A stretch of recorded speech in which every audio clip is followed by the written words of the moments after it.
1 2 1 2 test test 1 2 1 2 test test 1 2 testing 1 2 1 2 test test 1 2 1 2 1 2 good.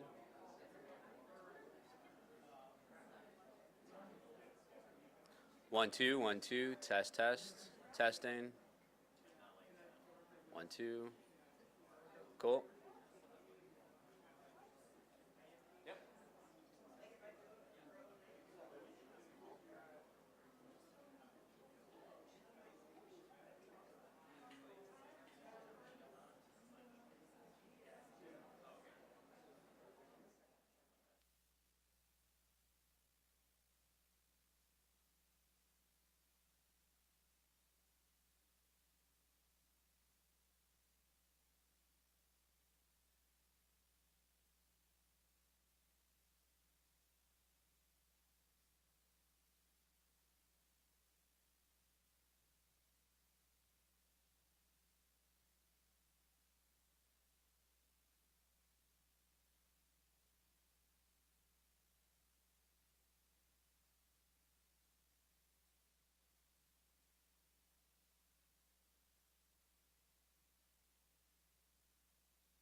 Or not. Okay, there we go. Thank you for being here today. We're going to get started in a couple minutes. I do want to let you know we will have one question, one follow-up, but we have a hard stop at 5 o'clock. So,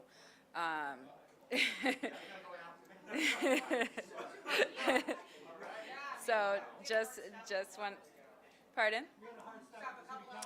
I hear you, I hear you. All right, we'll get started soon. Thank you.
They coming in and they're just going around back there. All right, come on down. Yeah, come on down.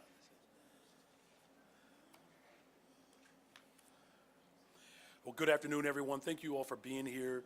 Today, in City Council today, we unveiled our proposed fiscal year 2025 budget. In this budget, we uphold our commitment to investing in people and the communities that make our city as remarkable as it is. And we are prudently planning for a bright future by meeting and exceeding our obligations to pay into pensions, as well as to pay down on all of our debt. As I described earlier today, this was certainly a difficult budget process wherein we had to make difficult decisions. We had to answer to a long legacy of disinvestment and poor decision-making that has negatively impacted workers and families throughout Chicago. Ultimately, we made the decision to stand by the city's workforce, as well as Black and brown residents who have long been left behind. We do this by avoiding cuts to city services, avoiding layoffs, and continuing to invest in our communities. This proposed budget is the start of a continued conversation, as well as our work to collaborate with the City Council. We all share a vision of an equitable, vibrant, and safe Chicago, even if we disagree on what pathways to take us there. I look forward to working with all of our alders and city leadership to solidify the pathway through the fiscal 2025 budget. Presenting this budget was a huge collaborative process. There are many people that I can thank and that I want to thank. Starting off by thanking my budget director, Annette Guzman, and the entire team at the Office of Budget Management, our Chief Financial Officer, Jill Jarowski, and her team, and our City Comptroller, Chase Redwinkle, and his team at the Department of Finance, the members of the City Council who serve as budgeteers and provided insight into the priorities of their caucuses and the communities in which they serve. All the city department commissioners and teams who help put forth a balanced budget that makes city government more efficient while still maintaining our critical services. And of course, the residents who were part of our budget engagement process and making sure that their voices would be heard. And I look forward to working with everyone to pass our fiscal year 2025 budget.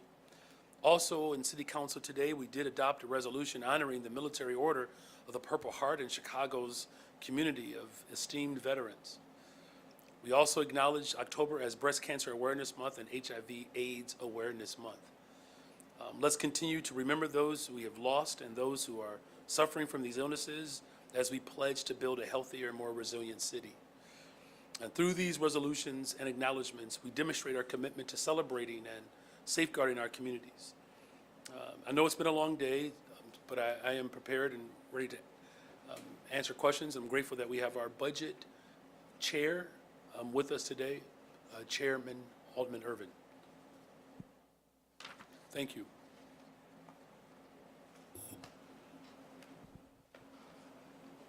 Mr. Mayor, on the budget, the city's budget increased since COVID from hiring to appropriations. Why was there no thought to any kind of personnel cuts? And was there any fat that you think could have been cut to reduce the property tax increase? Well, we have saved the city's budget just $200 million this year in terms of savings. In this budget, we do something very similar. As far as, the question around cuts to services as well as to personnel, this budget speaks to my value system. And my value system is that we cannot afford to not only harm the services that the people of Chicago rely upon, but, to cut to labor where our neighbors are being laid off and furloughed. That's just, no one in Chicago wants that. A quick off-topic question on. Let's do on topic first. On topic first? Yeah, it helps us move a little bit faster. So we'll make sure we come back to you.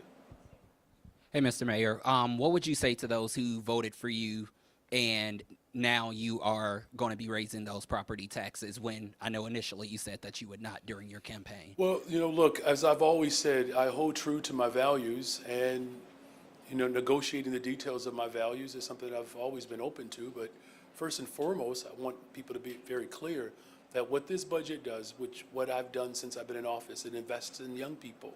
It invests in mental health and behavioral health. It invests in community safety. It invests in building more affordable homes. These investments are clear. We're not going backwards to a time in which neighborhoods that have been, disinvested in and ignored over decades, we're not going back to that time. And look, as painful as this process has been, I know that the people of Chicago don't want us to lose the vital services that we rely upon. And with the options that were in front of me, and this is, the reality of the options that are in front of me. We can cut and lay off our neighbors. We can find revenue streams. But we have to make sure that we're paying our obligations as well. And, this is the beginning of an open process that I'm looking forward to engaging with all of our city council members and the community at large. Good afternoon, Mayor. Good afternoon. How will Black Chicagoans see the most impact with what's proposed in this budget? Well, as I mentioned before, youth and workforce is where we focused our energy.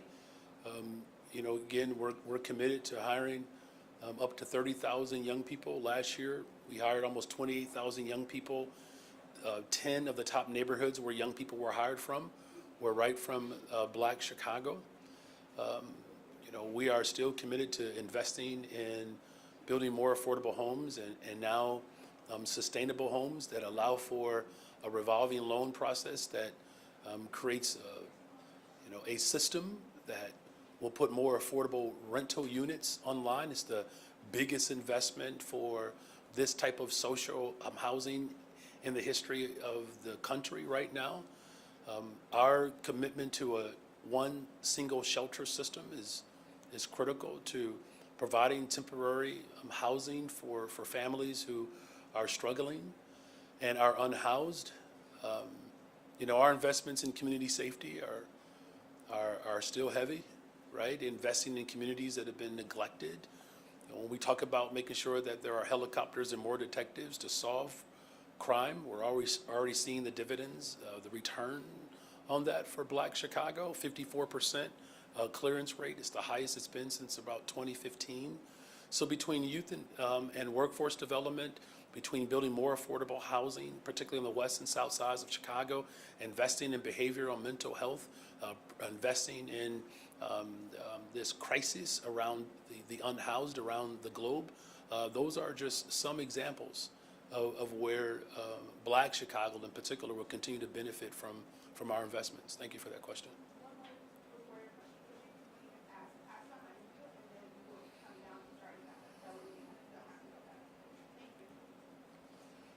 Hi, Mayor. Hi. One of your biggest allies, Alderman Byron Cicho Lopez, he is saying already he can't support a property tax increase and instead wants the city to forgo the advanced pension payment to close the gap. What's your response to his concerns, and what's your game plan to get alderpersons on board on this property tax increase? Well, again, this is about investing in people. That's what this budget does, right? And there are already great signs of progress that we are experiencing with the number of Chicagoans who are enrolling in our community colleges. We know that Black young men in particular are overwhelmingly the top subgroup of enrollees and registrants. And so with the billions of dollars of investments that are taking place in Chicago, we want to make sure that the workforce reflects the neighborhoods. Look, this is going to be an ongoing conversation. I presented a proposal of how we can invest in people and take care of the legacy debt, quite frankly, that has been a tremendous burden and a strain on our city's finances. There's no secret to the poor decisions that were made by previous administrations. What we have put forth is a proposal and a pathway moving forward where we can make critical investments while also responding to the debt services, as well as making sure that people's retirement is secure. Everyday Chicagoans wake up every day and they contribute to their pensions. They don't take furloughs or holidays, right? The city of Chicago has a responsibility to match that commitment. Hi, Mayor. So Alderman Cicho has specifically called for canceling the advanced pension payment, right, to avoid a property tax. You've defended making that payment, right, saying it's fiscally irresponsible. How going forward will you defend that pension payment from others who kind of see it as a way to avoid a property tax or maybe spend on a new program that they want to do? How's it not become a bargaining chip? Well, isn't that what we've done though historically in this city? These one-offs that just have not provided the structural transformation that's required to make sure that our city finances are repaired and orderly. The advance payments speak to the long-term savings. Jill, I believe it's $3 billion right, of savings over time, that's going to free up more resources so that we can make those critical investments on the west and south side, southeast, southwest side. You know, look, here's the remarkable challenge that we have. We have to fix the problem that we inherited while also holding true to our convictions of investing in people. And that's what this budget does. And of course, we welcome the conversation as we move forward over the course of the next several weeks for the City Council to pass the budget. Hi, Mayor. I spoke to several elders who proposed other things like holding back on the supplemental pension, perhaps more efficiencies across the board than 3%. Another noted that, and I haven't checked this out, that the mayoral office has twice as many staff and twice the budget it did under Rahm Emanuel. He said that might be a place to look for cuts. Where are you willing to budge to get this passed? Well, look, I can tell you where I'm not going to budge. We're going to make sure we invest on the west and south sides of the city. We're not going to budge on that. We're going to make sure that we invest in young people. We're going to invest in building more affordable homes. We're not going to budge on that. We're not going to budge on our community safety vision. We're going to make sure that our communities are vibrant and that people feel comfortable and better about the conditions of their community. We've made 3% cuts across the board. The City Council has done the same thing. There's one thing to find efficiencies. It's another thing when you actually take services away. And that's what I'm not going to do, right? We cannot afford to lay off police officers or lay off firefighters, streets and sanitation workers, right? 45% of this budget is community safety. So the cuts that people are talking about is going to go right into the heart of community safety. And that's a problem. That's a problem. And so if the City Council or members of the City Council are asking for the people of Chicago to lay off police officers and firefighters, that is a decision that they will have to come to terms with. I have drawn a clear line. We have to make sure that our fiscal house is in order, and we also have to make sure we set the future up for the people of Chicago and our young people and the working people in this city know that they are loved and valued. And the way you demonstrate that you love people and you value them is you invest in them. That's what this budget does.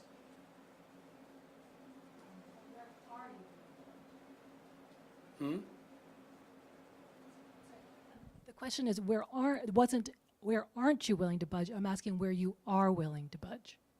Okay. No answer? It's not that it's not an answer. I'm just saying, so if people are asking me to lay people off, I'm not doing that. That's it. Look, it comes down, it's pretty simple here. We either lay people off, or we find ways to make sure that the ultra wealthy people in this city, in this state, pay their fair share. But we cannot afford to have a city that lays off its most valuable asset. Those are our workers. Mayor, thanks for taking the question. Of course. My question is about the property tax. This $300 million increase this year, is that going to be a one-off, or are you going to be using the CPI related increases in future years as you think about the budget deficits for 26, 27, and onward? There's real structural damage that we do have, and over time, our financial outlook is stronger when we're making advanced pension payments because it saves us money in the long run.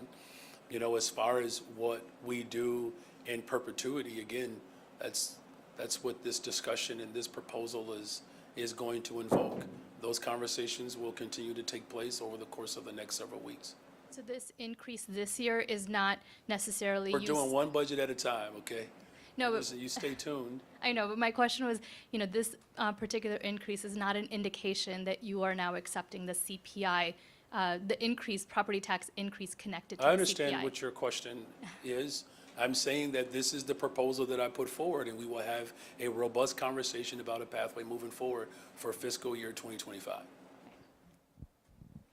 Hey, Mayor. Hey. Speaking of CPI, I noticed in the budget documents you are not taking a raise in 2025. Why choose not to take a raise next year? I know you took one this year.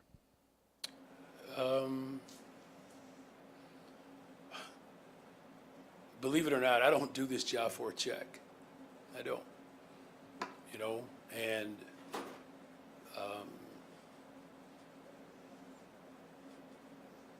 I just think it's important right now that, we focus our attention on how we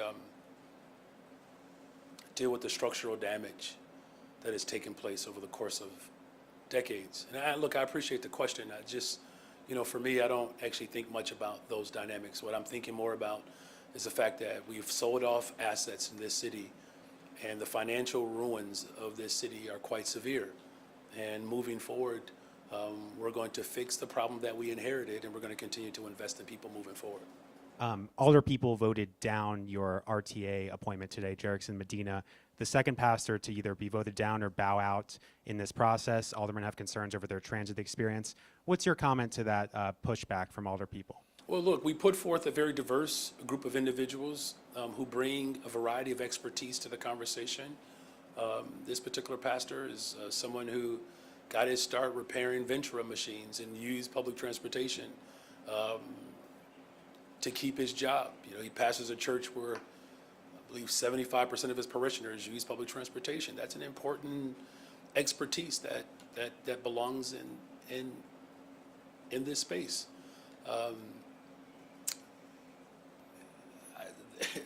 Look, having a diverse board that reflects the variety of expertise that really will help us build a transportation system that speaks to all of our constituencies, that is my goal, and that will remain.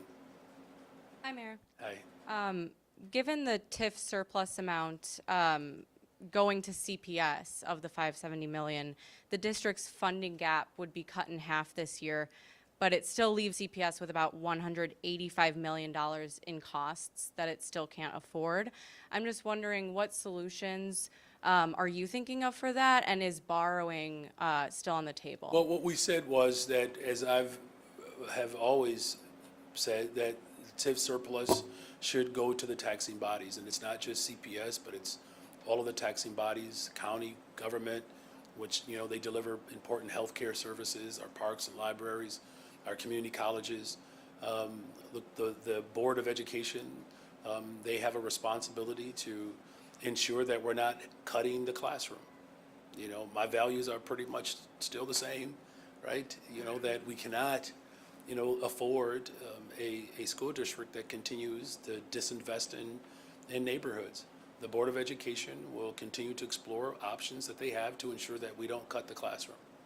Under your proposal, the Department of Environment would see an increase in its budget, I think around 30% according to my math, in part due to grant funding. Can you talk about what that would pay for and why you feel that's important amid cuts elsewhere and the budget gap? Well, look, we have to make sure that we don't turn our planet over, to the next generation damaged.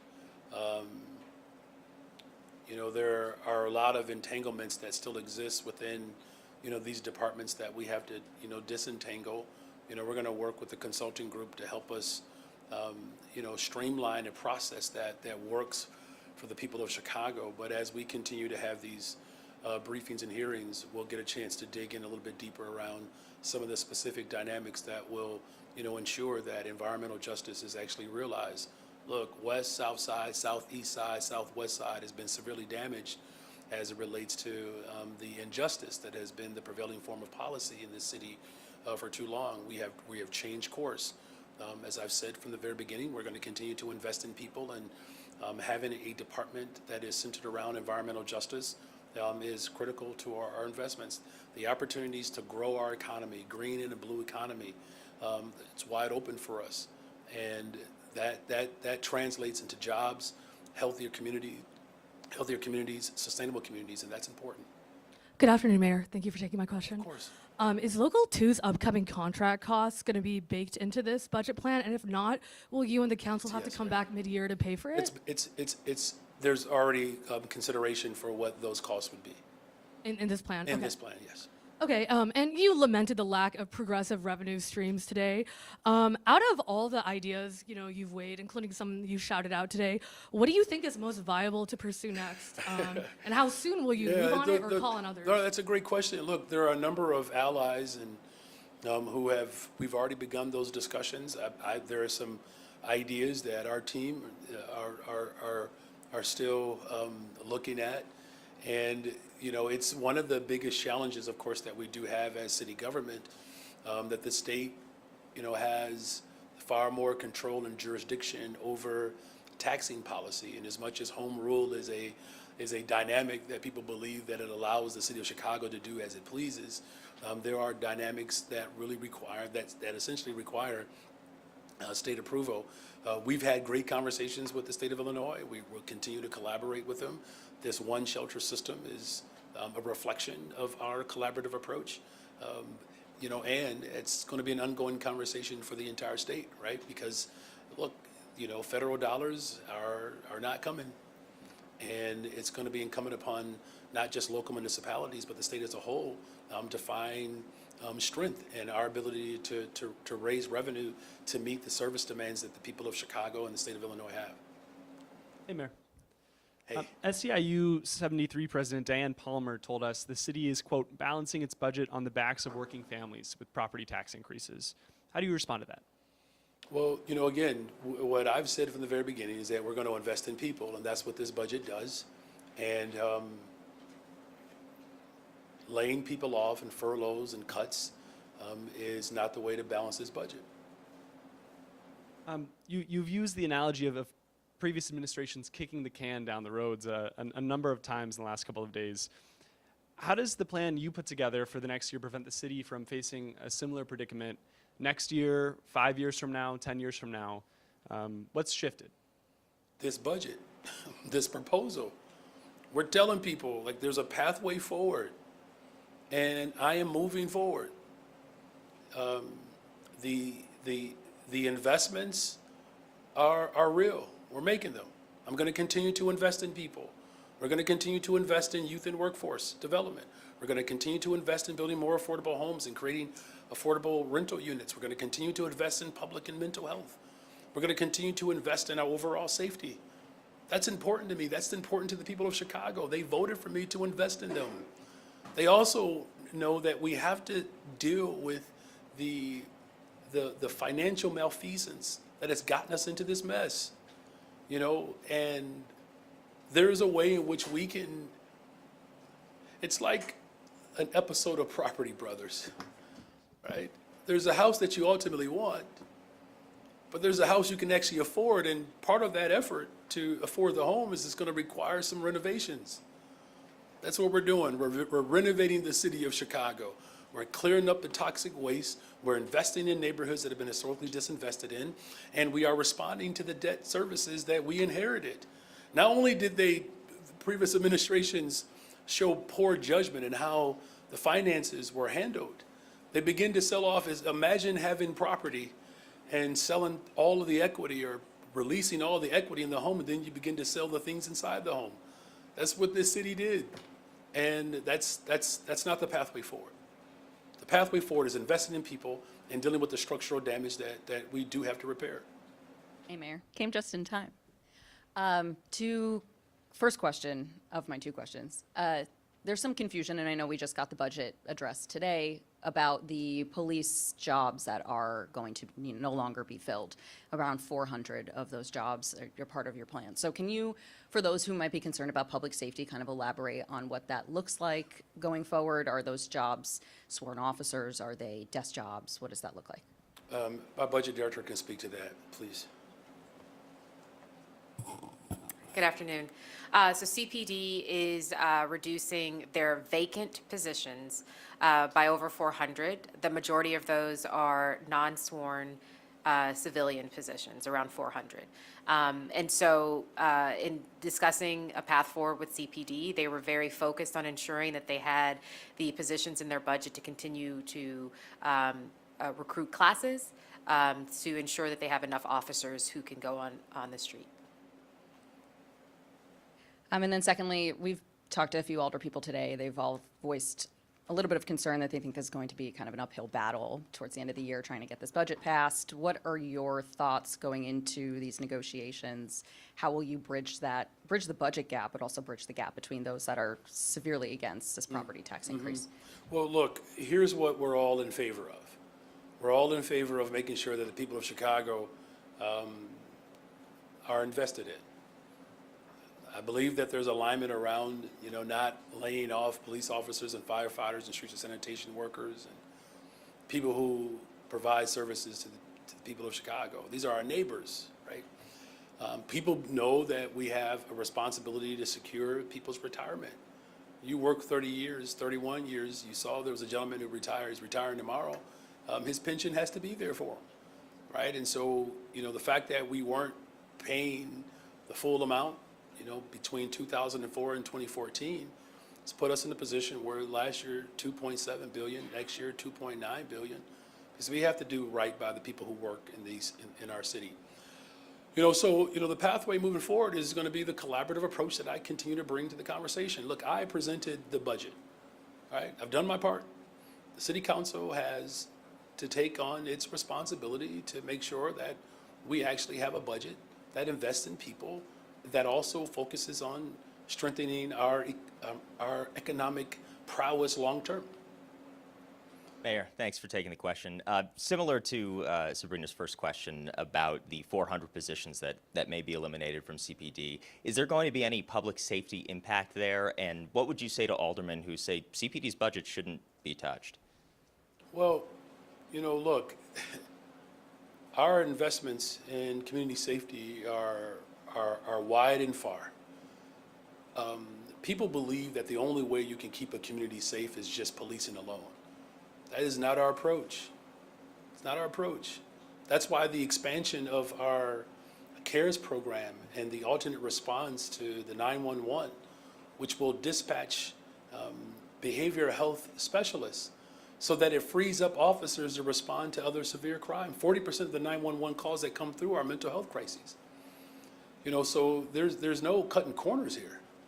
These civilian positions that, of course, our preference is that those positions would be there, but there have been position and vacancies that have been eliminated across the board.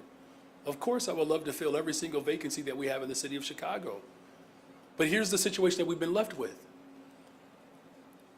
We have a $1 billion deficit, structural damage, while also making sure that we make critical investments into the city of Chicago. Homicides are down, shootings are down, vehicular hijacking is down, robberies are down, criminal sexual assault is down. We're clearly moving in the right direction.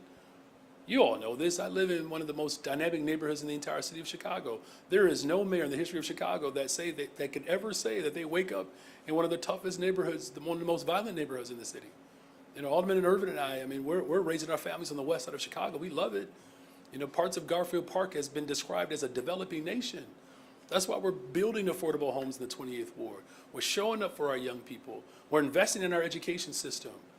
There's been a very raggedy, unfortunate presentation that the only thing that black and brown people deserve are badges and guns. They deserve jobs and housing. That's what they deserve, health care. That's how we keep communities safe. Guess how I know that? Because there are communities like that in this city.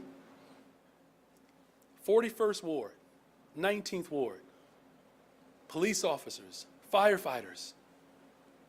Ain't no shot spotter there. Here's a common denominator. When communities are economically secure, and that's what we're working towards, that builds for better, safer, stronger neighborhoods. Hi, Mayor. Hey. Thanks for taking questions. Two-part question. The first part is, you've talked about how you've made promises, and you've delivered on them. Mm-hmm. And there's truth to that. But you also promised not to raise property taxes. What was the change, and how do you explain that change? Yeah, look, that question came up before. Thank you, Craig, for acknowledging. No, that's good. Thank you for acknowledging that that the promises that we've made, that we've kept. Here's the situation that we're in right now.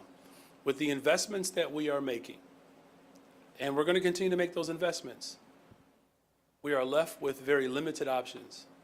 We are. That as difficult as this moment has been for our administration, we're very clear about the investments that we have to make. We do. And the people of Chicago deserve those investments. And you see that over and over and over again in our budget. And left with the option of laying off people and our neighbors and Chicagoans who work every single day, or a property tax increase, that's why I made that decision, because I don't want to lay off workers. I don't want to lay workers off. Now, the ideal situation, of course, is that we actually, have, progressive revenue, and, we put forth some valiant efforts, but you know how those dynamics were interrupted. You had the interests of a very few that ran a smear campaign for our progressive income tax.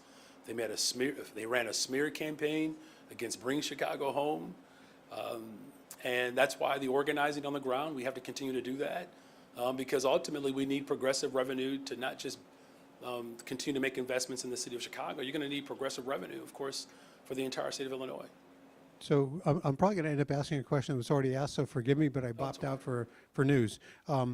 Some alders have said you should have taken the automatic increase last year, might have softened the blow. In hindsight, would it have been a better idea to have taken this last year to make it easier on taxpayers? Well, I mean, look, this is about our decisions moving forward. We balanced last year's budget, making critical investments. The budget that I've proposed is also balanced, still making critical investments. And now here's an opportunity for alders to show up with other ideas, continue to work with our community and labor partners and the business community to put forth ideas that that they have to make sense, right? But this is the beginning of our discussion around this particular budget. Hi, Mayor. Hey. The fear with the property tax hike, of course, is that there will be some people who have just sort of been struggling to keep pace with those bills, that this will push them over the edge and they will either be forced to sell or they'll go into foreclosure.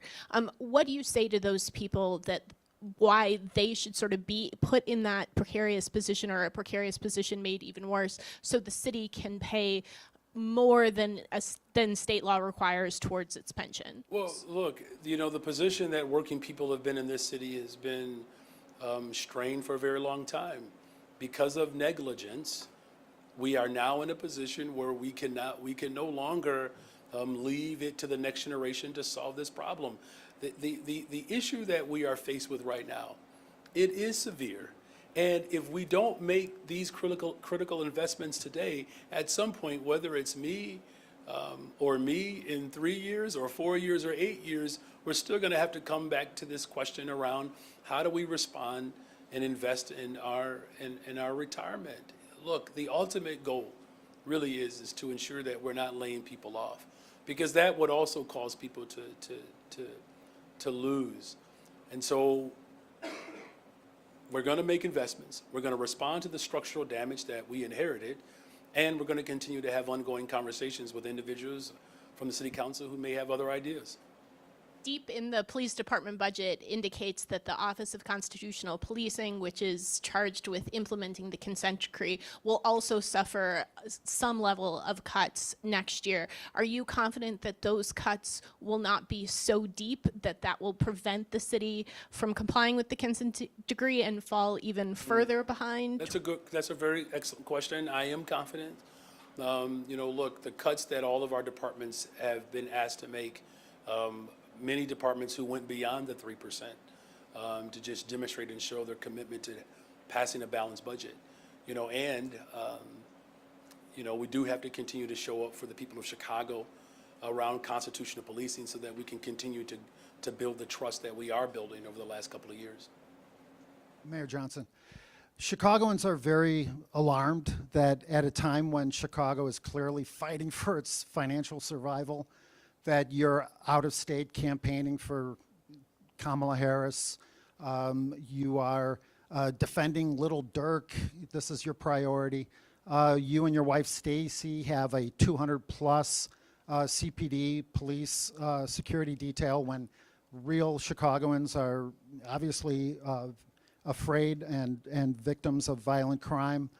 And of course, they feel that you are taxing them into financial slavery to pay for migrants. The exact amount of this tax increase that you're proposing is, I think, to the penny, what you've already given to one of the migrant vendors. The migrant vendor named favorite healthcare staffing, not to mention all the other migrant vendors. Wouldn't it make more sense for your tax increase to simply be called a migrant tax on Chicagoans? Well, if you could just do me a favor, the next time you refer to my wife, refer to her as the First Lady. I prefer that you not remain so familiar with her that way. Right. Okay. The Thank First you. Lady, and you All right, have a security detail of I got 200 you. Thank plus. you. I've heard your question. Just Right. saying thank you for respecting my wife that way. Right. As far as, you know, the detail is concerned, there are 4 mayors. The detail operation reflects all of the mayors, past and present. The particular portion of my detail is not the size in which you've described. I believe it's less than 30 or so, that there are shifts that are ran, and, you know, like every other mayor, that detail is appropriated according to, again, what every other mayor has had. You know, as far as what this budget is about investing in people. And what's clear in this budget is that we are investing in youth and workforce. And at a time in which, you know, unfortunately, there has been a great deal of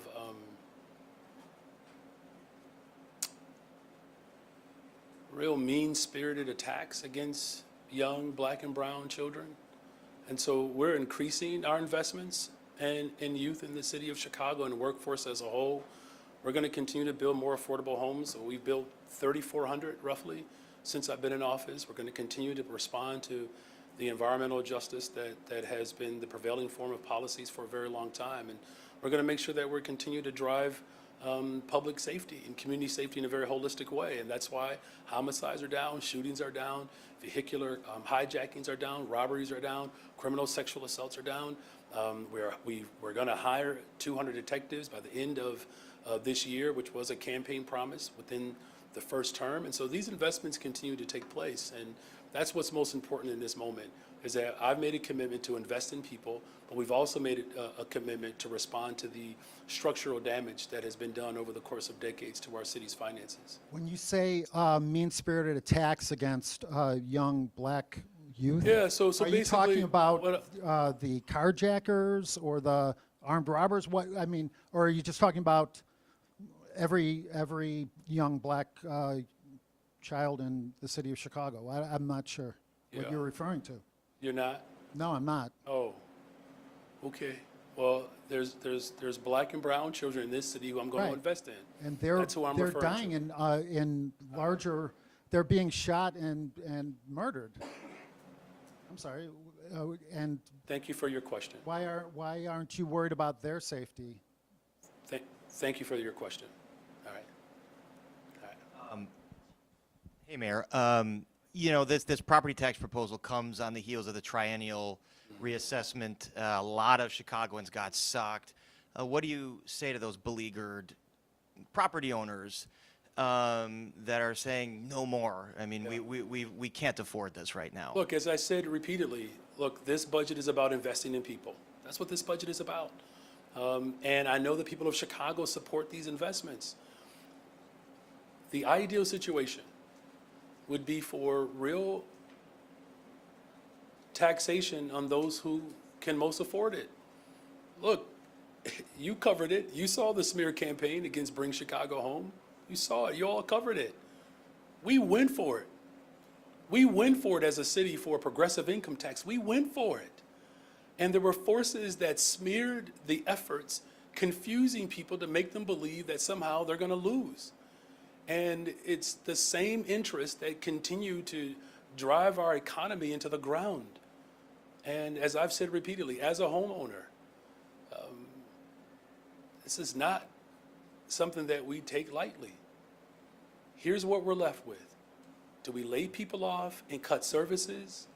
Or do we make sure that our neighbors have jobs and that we can continue to make the critical investments? There are options that I know that some city council members want us to explore. Those options for other forms of revenue, we look forward to those conversations. Good afternoon, Ms. Good Mayor. afternoon. I only have an off-topic question, and since we're almost at the end, may I ask? Yes. Alderwoman Deb Silverstein and some others on the city council, and now the consul general of Israel in the Midwest are concerned about your appointment of Reverend Mitchell Johnson to the school board, and they're saying that he has made a number of anti-Semitic and anti-Israel statements, pro-Hamas statements on social media, and that that's inappropriate for someone in his position. How do you respond to that? Well, you know, look, as I've said repeatedly, we have to continue to fight back and beat back against the anti-Semitic view that is dangerous and has caused a tremendous amount of anxiety and fear and harm to people. I know Reverend Mitchell Johnson has worked hard as a faith leader in his interfaith work. I know he has since come forth and has apologized for his comments and how harmful that they have been to the people of the Jewish community. I know he's going to continue to work and sit down with Jewish leaders in the city of Chicago and beyond to begin to work towards restoration and healing. These are not sentiments that I subscribe to, and I do appreciate Reverend Johnson being willing to be held accountable for statements that he has made that has caused harm. How much, if any, has your confidence in him and support for him been affected by these concerns? Well, look, again, it's a good question. Look, Reverend Johnson has, been a strong faith leader throughout the state of Illinois, and has expressed, sorrow and is seeking atonement for the words that he has shared and has expressed. Anybody that's willing to be accountable to harm that they've caused and really begins to work towards restoration and repairing damage, that signals how serious he's taking this moment. And what I'm confident in is the ability of our collective communities to come together and not just be reflective, but to work towards healing. And I appreciate Reverend Johnson and his apology and the work that he's going to do to atone for his harm. Good afternoon, Mayor. Yes, it is. Last month, the Council Budget Committee had discussions with, I think, one of the deputy budget managers about your administration looking at potentially re-obligating some ARPA dollars that may not be used, even if they had been obligated. Is that something that ever took place? And was there ever a reason why? I'm going to have our budget director respond to that question. Sure. Sure. So as part of the process that we went through towards the beginning of this year, we did do reallocations of the funding. I think we shifted about $80 million across programs. Every single year we do analysis on spend of each of those programs, like we would do for any grant that we receive, to ensure all of those dollars are going to the best possible use. And so as part of this year's budget, we did the same analysis, and we did shift some additional dollars as part of this budget. Understood. Just so I make sure that my questioning lost, was any of that shifted to closing the budget gap? We shifted about $15 million, not to the budget gap, we shifted about $15 million to support the work of the One System initiative. The city used about $1.3 billion of our ARPA allocation to close budget gaps, and was very clear that that was for 3 years in a row, and used about 570. That meant about 570 was left to actually go out into our communities to help them recover, which is the purpose of the ARPA dollars. And so we're really committed to ensuring that these funds that were given to us in this historic investment from the federal government is actually reaching the people who need it the most to recover from the pandemic. Understood. And then just my last question is of the bag tax retailer commission, is that a planned sunset? And if not, is the business community prepared for that? Well, Chairman, Irvin, if you don't mind, this has been a conversation that has been ongoing about collecting, all of, the dollars, the cents that lead up to dollars for the people of Chicago. The initial design of this measure was to provide not just technical support, but to also ultimately change behavior. And so we're at a point now where, you know, those technical dynamics are no longer needed and behavior has been rectified. So I don't know if you want to add anything else to that, Chairman. As it relates to the fee, as the mayor stated, that initial 2 cents was more of an implementation. Now, many retailers have the necessary infrastructure in place in order for them to make the collection. But again, it was about changing behavior, because I know when I go to the store, I try not to pay that extra 7 cents. So again, it's about changing behavior and putting the infrastructure in place. Now, we've been 5 or 6 years on that train. Now it's time for those full funds to come to the city. Mayor, hello, thank you. You're welcome. You mentioned Mitchell Johnson's apology. We did not see it. If there was one, was it printed? Was Yeah, it? so he talked to a couple of reporters. Aaron, who did he speak with? He spoke with Sarah and Nader. Sarah Karp and Nader. And then he'll actually release his full statement. Well, that'd be great if all of us saw it, because, yeah, thank you. But there is a question about the vetting of him and others. Even the governor questioned today that a simple Facebook sort of check of what he had written in the last year would have noticed this. What kind of vetting did take place? Because we've also reported he didn't pay a water bill, he didn't pay child support, and he was disbarred. Is this the best and brightest for the Chicago School Board? Well, you know, look, it's about having people in position who share the values of the people of Chicago, and especially as it relates to our public school system. You know, Reverend Johnson is one of 7 board members that reflect the value system of investing in our children.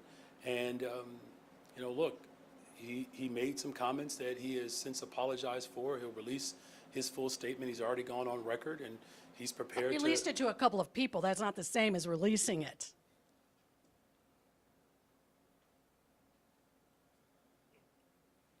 So he has spoken to a couple of reporters where he's expressed an apology. And he will make sure that there is a full statement that goes beyond the 2 individuals that he spoke with. He'll do that. And he will speak and work with leaders in the Jewish community to begin to show a real effort to heal and speak to the harm that those statements caused. But it in no way reflects, you know, I believe his, you know, commitment to ensuring that every single child in our public school system is seen and heard and valued. Mayor, separate from the allegations of anti-Semitism in those Facebook posts, as president of the school board, your appointee, is it appropriate to be sharing conspiracy theories linking to outlets that the State Department has called Russian propaganda?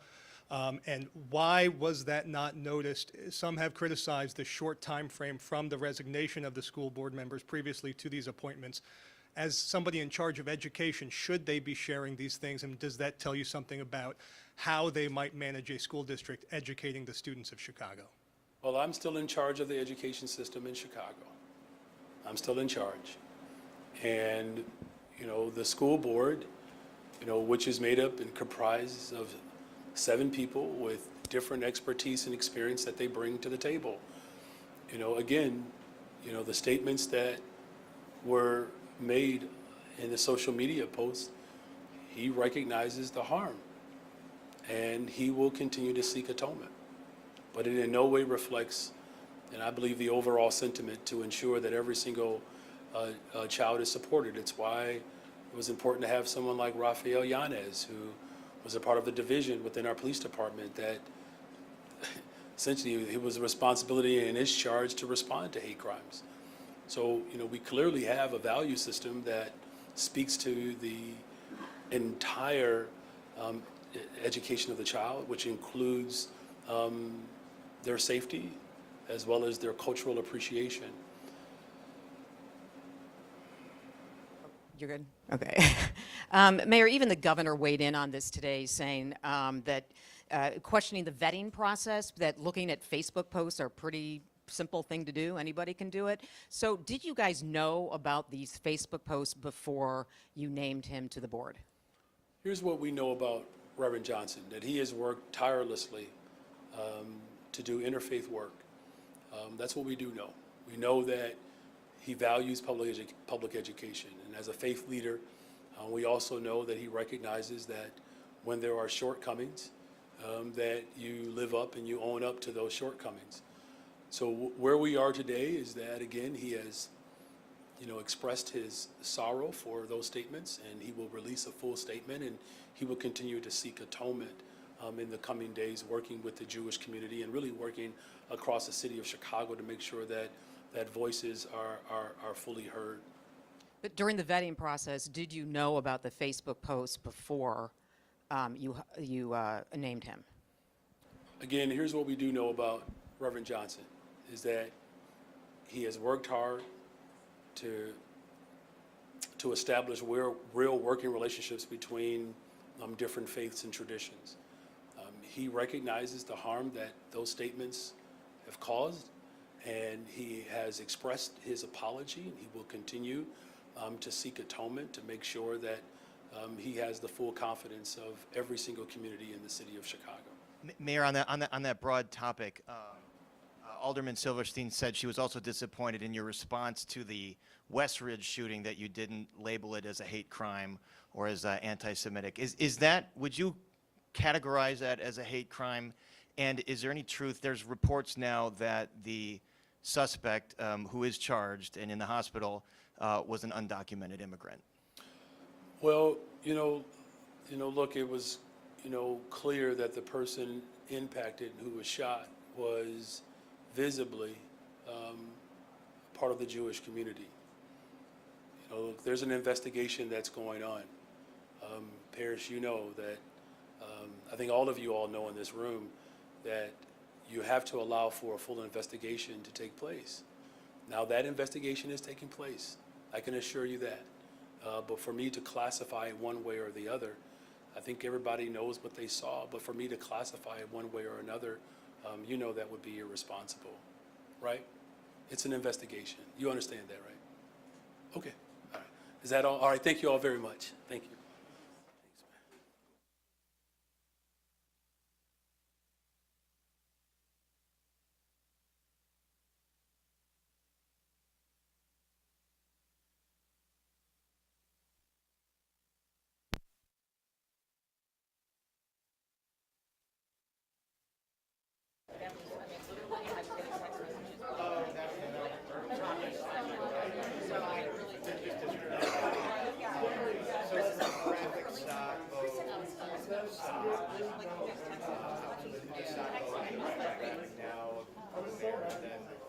Are you dressing up? Yeah.